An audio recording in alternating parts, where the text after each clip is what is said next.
اس programme کے اخراجات جو اسمر منسٹریز کے دوست اور پارٹنرز ادا کرتے ہیں۔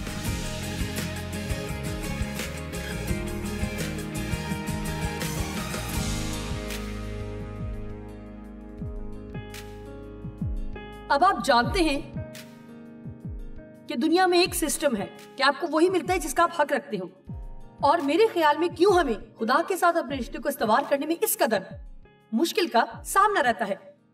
اس کی ایک وجہ یہ ہے چونکہ ہم بہت کچھ سیکھتے ہوئے بڑے ہوتے ہیں۔ ہم اپنے بچوں کو سکھاتے ہیں، اسکولوں میں سیکھتے ہیں، حتیٰ کہ ہم اپنے پالتو کتوں کو بھی سکھاتے ہیں۔ تم حاجت رفع کرنے کے لیے باہر گئے، یہ ہے آپ کی ٹریٹ۔ ہر درست کام کو کرتے ہیں تو اس کے بدلے ہمیں ٹریٹ ملتی ہے، اور اگر نہیں کرتے تو پھر ہمیں کوئی بھی ٹریٹ نہیں ملتی۔ لیکن خدا اس طرح نہیں کرتا۔ خدا اس نظام کے بالکل برعکس کام کرتا ہے۔ خدا کی بخشش وہ ہے جس کے ہم حقدار نہیں۔ افسیوں 2:8 اور 9 دیکھتے ہیں، کیونکہ تم کو ایمان کے وسیلہ سے فضل ہی سے نجات ملی ہے، اور یہ تمہاری طرف سے نہیں، خدا کی بخشش ہے، اور نہ اعمال کے سبب سے ہے، تاکہ کوئی فخر نہ کرے۔ خدا کی غیر مشروط حمایت، سزا سے بچائے ہوئے اور مسیح میں حصے دار نجات، یہ آپ کی اپنی کوشش سے نہیں، نہ ہی تمہاری اپنی محنت سے یا جدوجہد سے، شریعت کے تقاضوں کو پورا کرنے سے نہیں۔ یہ کسی ایسے کام کی بدولت نہیں جو کوئی اپنی طاقت یا زور سے کر سکتا ہو۔ لہٰذا اس معاملے میں کوئی بھی فخر نہیں کر سکتا یا خود کو جلال نہیں دے سکتا۔ لہٰذا نجات ایک بالکل مفت تحفہ ہے۔ کوئی بھی اس کو کسی وقت اپنی زندگی میں بھی حاصل کر سکتا ہے۔ آپ مسیح کو اپنا نجات دہندہ قبول کریں، آپ خدا کی بادشاہی کے وارث ہیں۔ آپ کہیں گے تو پھر نیکی کرنے کی کیا ضرورت ہے؟ ہم یہ اس لیے کرتے ہیں کیونکہ ہم خدا سے محبت کرتے ہیں، نہ کہ خدا کو مجبور کرنے کے لیے کہ ہم سے محبت کرے۔ مجھے ڈیوڈ ونم کی ایک کتاب میں سے یہ بیان بہت اچھا لگا۔ پرانی کہاوت میں لکھا ہے، یہ ایک سچائی ہے کہ مسیحیت میں داخل ہونے کی فیس یہ ہے کہ یہ بالکل مفت ہے، لیکن سالانہ چندہ وہ ہر چیز ہے جو آپ کے پاس ہے۔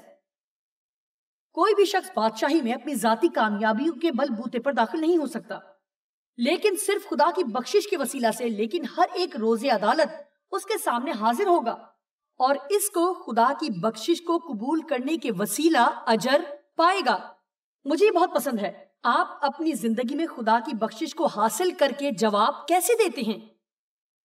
آپ ہر روز اٹھ کر اتنا کچھ کرتے ہیں جتنا کچھ آپ خدا کی بادشاہی کو پھیلانے کے لیے کر سکتے ہیں، یا آپ ہر روز اٹھ کر کسی اور کے لیے برکت کا باعث بنتے ہیں جس قدر ہو سکے ممکنہ طور پر آپ کو بننا چاہیے۔ خدا چاہتا ہے کہ ہم یہ کریں، اور وہ یہ اس لیے نہیں چاہتا کہ ہم اس سے کچھ حاصل کریں، وہ اس لیے چاہتا ہے کہ ہم کریں کیونکہ ہمیں خدا کی طرف سے بہت کچھ دیا گیا ہے۔ ہم اسے پیار کرنے اور اس کی خدمت کرنے کے سوا اور کیا کچھ پسند کر سکتے ہیں؟ میں آپ کے بارے میں تو نہیں جانتی، لیکن مجھے خوشی ہے کہ میرے لیے اجر آسمان پر ہے۔ میں آپ کو بتانا چاہتی ہوں، بائبل میں لکھا ہے، تیرا باپ جو پوشیدگی میں دیکھتا ہے تجھے بدلہ دے گا۔ آپ میں سے کتنے ہیں جو اپنے اجر کے لیے خدا پر نگاہیں لگائے بیٹھے ہیں؟ ہو سکتا ہے آپ کو لوگوں کی طرف سے اجر نہ ملے، لیکن خدا کی طرف سے ضرور ملے گا۔ اب ایک اور تمثیل جو بالکل اسی جیسی ہے، لوکا 18 باب اور 18ویں آیت سے شروع کرتے ہیں۔ پھر کسی سردار نے اس سے یہ سوال کیا کہ اے نیک استاد، تو یقیناً مکمل طور پر اخلاقی اعتبار سے نیک ہے، میں کیا کروں کہ ہمیشہ کی زندگی کا وارث بنوں؟ خیر، اس نے پہلے ہی غلط سوال کر دیا۔ میں کیا کروں کہ ہمیشہ کی زندگی کا وارث بنوں اور مسیح کی بادشاہی میں نجات کا حصے دار؟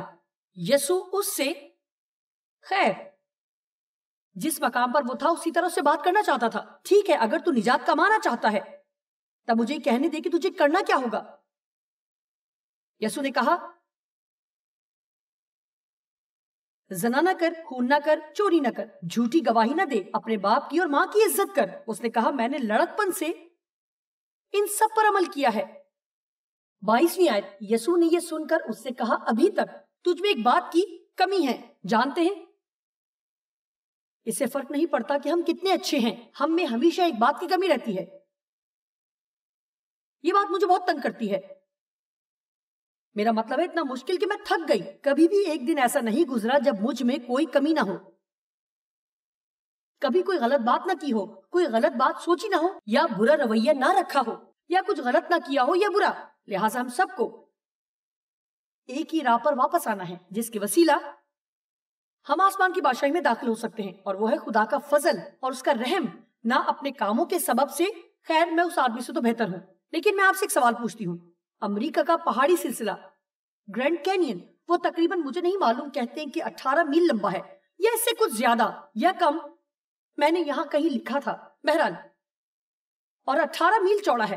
میرے خیال میں سب سے زیادہ چوڑائی اتنی ہے۔ ٹھیک ہے، میں آپ سے پوچھتی ہوں، اگر میں تقریباً 6 انچ کی چھلانگ لگا سکتی ہوں، جو میرے لیے کافی زیادہ ہے، اگر میں یہاں کھڑی ہو کر 6 انچ کی چھلانگ لگا سکتی ہوں اور میں کوشش کروں کہ گرینڈ کینین کو بھی چھلانگ لگا کر پار کر لوں، میں صرف 6 انچ کی جمپ کر سکتی ہوں، اور پھر ایک اور شخص آتا ہے جو 18.25 میل تک جمپ لگا سکتا ہے، لیکن گرینڈ کینین کی لمبائی 18 میل ہے۔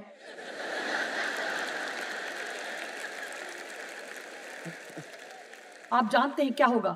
ہم دونوں ہی مر جائیں گے، لیکن اس سے فرق نہیں پڑتا کہ آپ مجھ سے تھوڑے بہتر ہیں یا میں آپ سے تھوڑی بہتر ہوں۔ ہم سب میں ایک چیز کی کمی ہے، اور اس کے لیے ہمیں ہمیشہ یسوع مسیح کی ضرورت ہوتی ہے۔ یہ خوشی کی خبر ہے، لہٰذا اپنے آپ کا دوسروں کے ساتھ موازنہ کرنا بند کریں، اور یہ بھی سوچنا چھوڑ دیں کہ ہم دوسروں سے بہتر ہیں، کیونکہ ہم میں سے کوئی بھی، ایک بھی یسوع کے بغیر کچھ بھی نہیں۔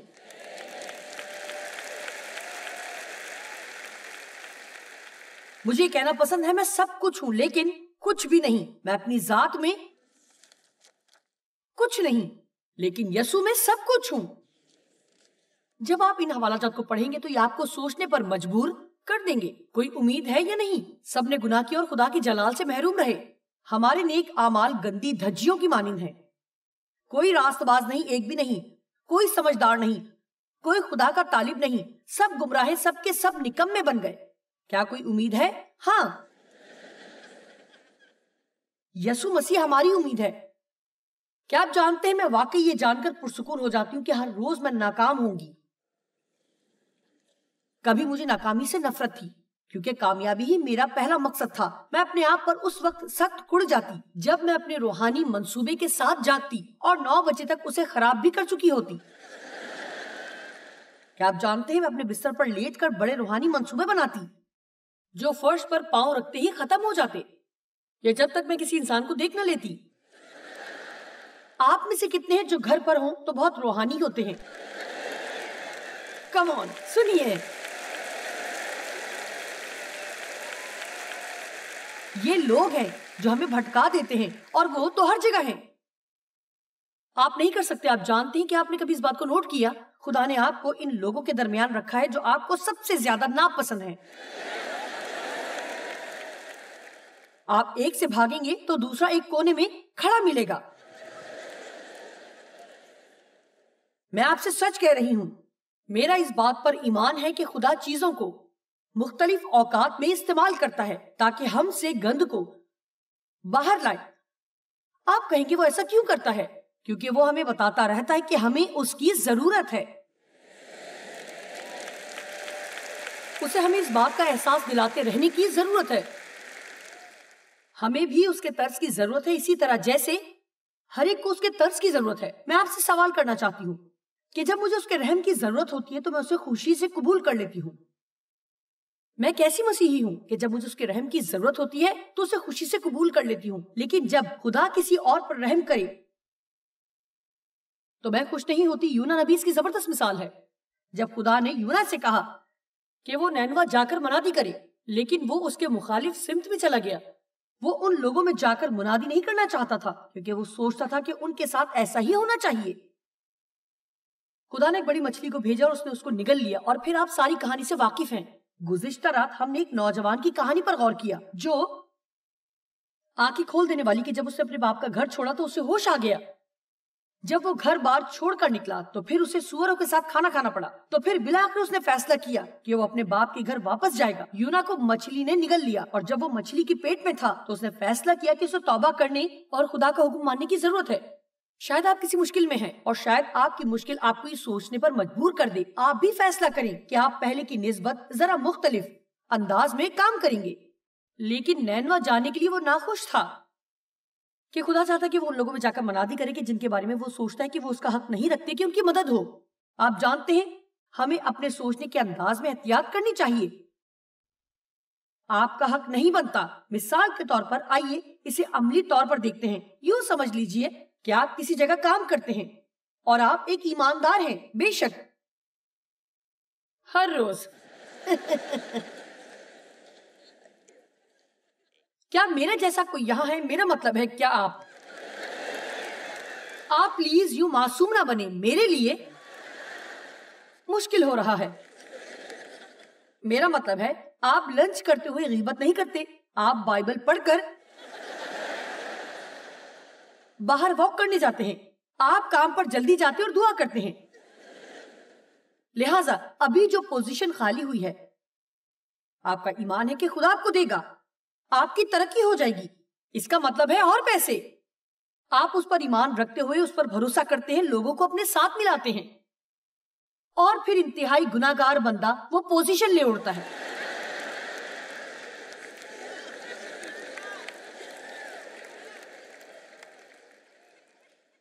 خدا نے ایسا کیوں ہونے دیا؟ میرے ساتھ ایسا کیوں ہونے دیا کہ آپ کے اندر کا چھپا ہوا تکبر باہر آئے؟ خیر، اے خدا، میں نے یہ کیا، میں نے وہ کیا، اور میں نے اور بہت کچھ کیا. یہ میرا حق تھا.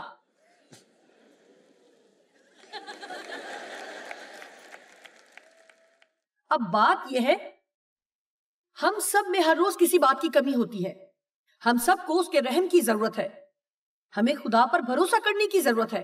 بعض اوقات خدا اس قسم کی چیزیں واقع ہونے دیتا ہے تاکہ ہماری پرکھ ہوتی رہے. ایک بار ڈیو نے کہا، وہ نہیں جانتے تھے.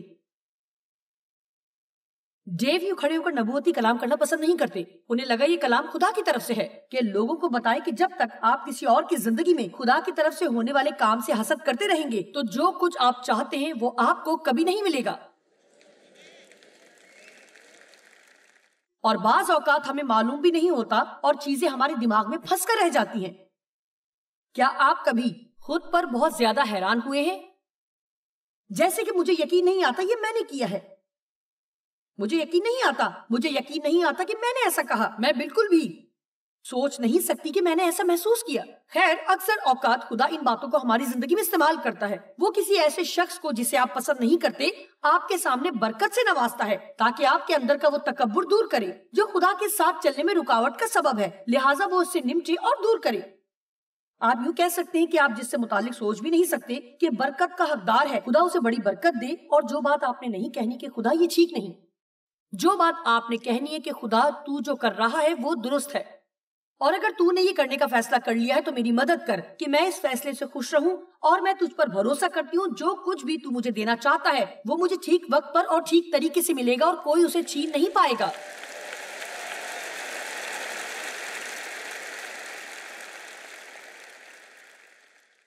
کیا آپ جانتے ہیں ہمیں دنیا میں لوگوں سے حسد کرنے کی ضرورت نہیں. ہمیں یہ کرنے کی ضرورت ہے کہ دنیا میں جتنے لوگوں سے بھلائی کر سکتے ہیں کریں. زندگی میں ہر روز ہمارا مقصد یہ ہونا چاہیے کہ ہم دوسروں کے لیے باعث برکت ہوں. لوگوں میں جائیں اور جا کر مسیحی کردار پیش کریں. آمین. یسوع کے زمانے کے مذہبی لوگوں کو گناہگاروں پر ہونے والی خدا کی بخشش کا بڑا ہی دکھ تھا، اور اس سے متعلق بہت سی تمثیلیں بھی ہیں جن میں بار بار ایک ہی بات دہرائی گئی ہے. فقیہ اور فریسی یسوع کو دیکھتے رہتے تھے، خاص طور پر جب وہ برے اور گناہگار لوگوں کے ساتھ اپنا وقت گزارتا تھا، اور پھر وہ بہت پریشان ہو جاتے کہ وہ گناہگاروں کے ساتھ کیوں بیٹھتا ہے، وہ ان کے ساتھ کیوں ملتا جلتا اور کھاتا پیتا ہے. ان لوگوں کے ساتھ اس کا کیا کام؟ لوکا 18 باب میں ایک بڑی زبردست تمثیل ہے. پھر اس نے بعض لوگوں سے جو اپنے پر بھروسہ رکھتے تھے کہ وہ راست باز ہیں، کہ وہ درست اور خدا کی نظر میں راست باز ہیں، اور باقی آدمیوں کو ناچیز جانتے تھے، یہ تمثیل کہی کہ دو شخص ہیکل میں دعا کرنے گئے، ایک فریسی مذہبی شخص اور دوسرا محصول لینے والا. فریسی نے کھڑے ہو کر نمائش کے انداز میں، یہ ایک بہت بڑا لفظ ہے لیکن اس کا مطلب یہ ہے اس نے بڑے تکبرانہ انداز میں کھڑے ہو کر کہا، میں تم سے بہت بہتر ہوں. اپنے جی میں یوں دعا کرنے لگا، مجھے یہ پسند ہے کہ وہ تو خدا سے بھی بات نہیں کر رہا تھا، وہ تو صرف اپنے آپ سے بات کر رہا تھا تاکہ وہ خود کو متاثر کر سکے. اور آپ کبھی ایسا کرنے کا سوچے بھی نہ. میں جب یہاں اوپر دعا کرتی ہوں تو بہت احتیاط کرتی ہوں کہ میں ایسی آواز میں دعا نہ کروں کہ آپ کو متاثر کروں، بلکہ میں خدا سے بات کرتی ہوں. اے خدا، میں تیرا شکر کرتا ہوں کہ باقی آدمیوں کی طرح ظالم، ڈاکو، زناکار، دل و دماغ کا ناراض یا اس محصول لینے والے کی مانند نہیں ہوں. میں تجھے بتانا چاہتا ہوں، میں ہفتے میں 2 بار روزہ رکھتا ہوں اور اپنی ساری آمدنی پر دائیں کی دیتا ہوں، لیکن محصول لینے والے نے دور کھڑے ہو کر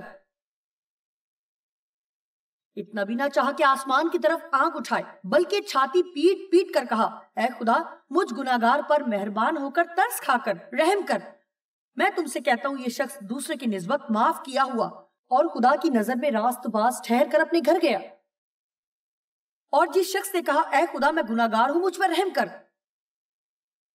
اس پر رحم ہوا اور وہ راست باز ٹھہر کر اپنے گھر گیا. لیکن وہ شخص جس نے یہ سوچا کہ وہ بہت نیک اور دوسروں کی نسبت بہت بہتر ہے، اس نے سب کچھ ہی کھو دیا. ہمیں اس بات کا بڑا دھیان رکھنا چاہیے کہ اپنے بارے میں بڑی بڑی باتیں نہ کریں. جن کو یسوع نے چنا تھا، ان 12 شاگردوں کے بارے میں کیا خیال ہے؟ اور وہ حادثاتی طور پر چنے نہیں گئے تھے. اس نے انہیں منتخب کرنے سے پہلے ساری رات دعا کی، ساری رات. میں آپ کے سامنے کچھ پڑھنا چاہتی ہوں جو میں سمجھتی ہوں کہ بہت خوبصورت بھی ہے اور اس میں ایک خاص بات بھی ہے. میں آپ کو ایک بات بتا سکتی ہوں، یسوع نے جن 12 لوگوں کو چنا، میں ان میں سے کچھ کو ہرگز نہ چنتی. یہ خط یسوع کے نام یروشلم کی فرم جارڈن مینجمنٹ کنسلٹنٹ کی جانب سے لکھا گیا. ڈیئر سر، ہم آپ کی بے حد شکر گزار ہیں کہ آپ نے اپنے لیے چنے گئے 12 لوگوں کو جو آپ کی نئی تنظیم میں مختلف عہدوں پر کام کریں گے کی درخواست دیں. ہمیں ارسال کی ان میں سے ہر ایک ہماری ٹیسٹ اور انٹرویو لینے والی ٹیم کو بھیج دیے ہیں. اب ان میں سے ہر ایک کا ذاتی انٹرویو ہوگا. ہمارے سائیکولوجسٹ اور پیشہ ورانہ صلاحیت کو جانچنے والوں کے ساتھ ہوا تھا. ہمارے ادارے کے لوگوں کی یہ رائے ہے کہ آپ کے نامزد کردہ لوگوں کا تعلیمی پس منظر کمزور ہے اور ان کی صلاحیت آپ کی کمپنی کے معیار کے مطابق نہیں. ہمارا مشورہ ہے کہ آپ اپنے لیے تجربے کار اور باصلاحیت لوگوں کی تلاش جاری رکھیں. شمعون پطرس جذباتی طور پر تندرست نہیں اور اسے بہت غصہ آتا ہے. آج کی اچھی خبر یہ ہے کہ خدا آپ کو استعمال کر سکتا ہے، اگرچہ آپ میں ہمیشہ ایک بات کی کمی رہے گی.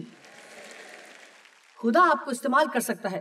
امکان ہے کہ وہ آپ کو ایک مقصد کے تحت چن لے تاکہ دوسرے مذہبی لوگوں کی عقل کو دنگ کرے جو صرف اور صرف یہ سمجھتے ہیں کہ صرف وہ ہی اس لائق ہیں کہ ان کا انتخاب کیا جائے. سنیے، میں آپ سے سچ کہتی ہوں، میں لوگوں کو بہت پریشان کرتی ہوں. میرا مطلب ہے جیسے کہ یہ مذہبی لوگ جنہوں نے نام نہاد ڈگریاں حاصل کر رکھی ہیں اور انہوں نے ہر طرح کی سیمینری اور سیمینارز کر رکھے ہیں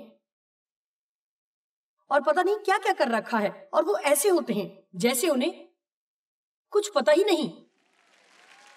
میرا مطلب ہے خدا نے دنیا کے بے وقوفوں کو چن لیا تاکہ حکیموں کو شرمندہ کرے. آپ نے صرف یہ کرنا ہے کہ اپنی نگاہیں وہاں سے ہٹا لینی ہے کہ وہ دوسروں کے لیے کیا کر رہا ہے.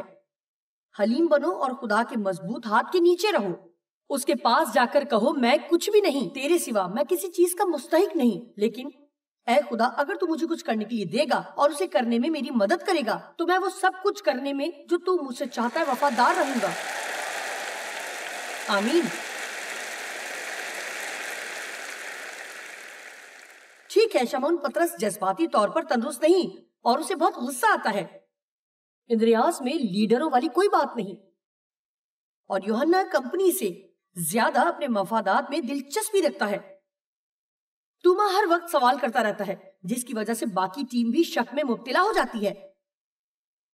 یہ ہمارا فرض ہے کہ آپ کو بتائیں کہ متی جو پہلے ایک محصول لینے والا تھا، یروشلم بزنس بیورو نے اسے بلیک لسٹ کر دیا ہے.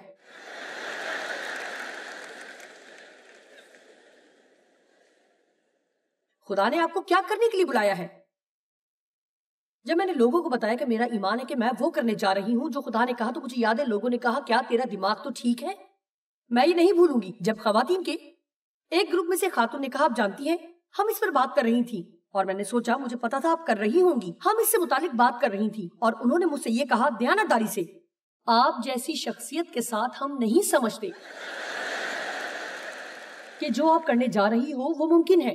سنیے, جب خدا آپ کو اپنے کام کے لیے بلاتا ہے تو یہ توقع نہ رکھیں کہ لوگ آپ کی حوصلہ افزائی کریں گے.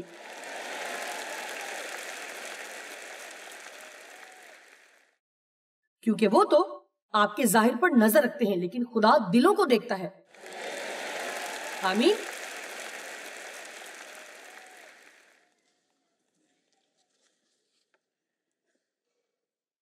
یعقوب کی طبیعت انتہا پسند ہے اور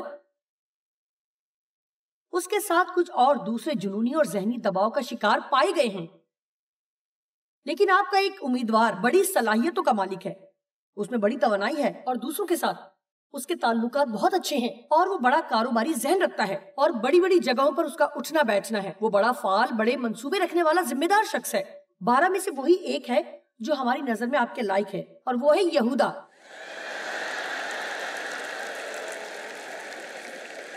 دیکھا, ہم ایک بالکل الٹ دنیا میں رہتے ہیں جس کی درست سمت الٹ ہے, لیکن دنیا اس کے بارے میں نہیں جانتی. وہ ہماری طرف دیکھ کر سوچتے ہیں اور یہ باتیں ان کی سمجھ سے باہر ہیں کہ خدا آپ کو کیوں استعمال کرے گا, کس وجہ سے آپ اپنے پیسے دوسرے کو دے دیتے ہیں کہ آپ کو اور زیادہ ملیں گے. آپ ایسا کیوں سوچتے ہیں کہ اول آخر ہو جائیں گے اور آخر اول. اور یہ بات بھی سمجھ میں نہیں آتی کہ اگر کوئی شخص چھٹی ہونے سے 1 گھنٹہ پہلے کام کرنا شروع کرتا ہے, اس کو بھی اتنے ہی پیسے ملیں گے جتنے کہ سارا دن کام کرنے والے کو. کیا آپ کو معلوم ہے, خدا اس وجہ سے ہم سے پیار کرتا ہے کہ ہم کام کرتے ہیں. کیا کیا کیا خدا کسی اور کے ساتھ کیا کرتا ہے یہ میرا مسئلہ نہیں ہے اور نہ ہی یہ آپ کا مسئلہ ہے. یسوع نے کہا میرے پیچھے آؤ. آپ میں سے کتنے یہ سوچتے ہیں کہ اگر وہ ایسا کریں گے تو ان کی زندگی بہت بہتر ہو جائے گی؟ میرا مطلب ہے ایک بار میرے شوہر کو دیکھیں. آپ کو دنیا میں ڈیو سے زیادہ شادمان شخص کوئی نہیں ملے گا. زندگی ان کے لیے بہت آسان ہے. میرا مطلب ہے جانتے ہیں شادی کے 50 برس گزر جانے کے باوجود بھی کبھی کبھی میں ان سے چڑ جاتی ہوں. یہ نہیں کہ ان کی زندگی مشکل ہو, لیکن وہ بس خوش رہتے ہیں, صرف خوش رہتے ہیں, ہر حال میں خوش رہتے ہیں. وہ واقعی خوش رہتے ہیں. لیکن کیا آپ جانتے ہیں آج سے تقریباً 40 برس پہلے خدا نے جب مجھے اپنی خدمت کے لیے چنا تو ان سے کہا کہ اگر تم اسے وہ کرنے دو جسے کرنے کے لیے میں نے اسے بلایا ہے تو تم ہمیشہ خوش رہو گے, ہر طرح کے حالات میں شادمان رہو گے.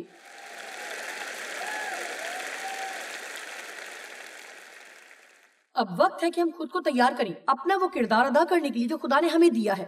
میں آپ کو کچھ بتانا چاہتی ہوں, خود کا دوسروں کے ساتھ موازنہ نہ کریں. جیسے کہ آپ دکھائی دیتے ہیں, خدا نے جو نعمتیں اور صلاحیتیں دے رکھی ہیں, نہ اس میں جس کے لیے خدا نے آپ کو بلایا ہے ایک دوسرے کا خیال رکھنے میں, بلکہ اس بات پر توجہ رکھیں کہ خدا پر بھروسہ کریں اور ایک دوسرے کے ساتھ ہرگز مقابلہ نہ کریں اور یہ نہ کہیں مجھے وہ کیوں نہیں مل رہا جو کچھ ان کو مل رہا ہے. کبھی بھی یہ مت سوچیں کہ صرف اس لیے کہ آپ باقاعدگی سے دعا کرتے ہیں, چرچ جاتے ہیں اور دیکی دیتے ہیں اور آپ ہمیشہ نیکی کرنے کی کوشش میں رہتے ہیں, لہٰذا اس کا مطلب ہے کہ آپ حقدار بن گئے ہیں, کیونکہ چاہے آپ کتنے ہی اچھے کیوں نہ بن جائیں پھر بھی زندگی میں ہر روز آپ میں ایک کمی رہے گی. اور خدا کا شکر کریں کہ ہم میں کمی ہے. اگر ہم میں نہیں ہے تو وہ وقت دور نہیں کہ جب ہم یہ سوچنا شروع کر دیں کہ ہمیں یسوع کی ضرورت نہیں. میں آپ کو ایک بات بتاتی ہوں, ہمیں اس کی ضرورت ہے اور ہمیں اس کی بے حد ضرورت ہے. آمین. کم آن خدا کی تعریف کریں. میرا ایمان ہے کہ خدا نے ہم سب کو کوئی نہ کوئی کام کرنے کے لیے مقرر کیا ہے اور اسے کرنے کے لیے صلاحیت اور فضل بھی عطا کیا ہوا ہے. اور میں نے یہ خود اپنی زندگی سے جانا ہے اور بہت سارے دوسرے لوگوں کی مدد کر کے جانا ہے کہ اگر ہم وہ نہیں کر رہے جو خدا نے کرنے کے لیے ہمیں مقرر کیا ہے تو ہمارا انجام دکھ اور پریشانی ہی ہوگا, ہماری معمولی جاتی رہے گی. لہٰذا میں آپ کی حوصلہ افزائی کرنا چاہتی ہوں, وہ کریں جو خدا نے آپ کو کرنے کے لیے کہا ہے, یہ موازنہ کیے بنا کہ آپ دوسروں کے لیے کیا کر رہے ہیں. یہ ایک بڑی وجہ ہے جو لوگوں کے لیے خوش نہ ہونے کا سبب بنتی ہے اور انہیں محسوس ہوتا ہے کہ جو کچھ وہ کر رہے ہیں وہ کوئی اتنا اہم نہیں لگتا یا بہت بڑا کام نہیں لگتا جو کوئی اور دوسرا کر رہا ہے. لیکن اگر آپ اپنی آنکھیں خدا پر لگائے رکھیں گے تو آپ بابرکت ہوں گے اور خدا ہمیشہ آپ کی ضروریات کو پورا کرے گا.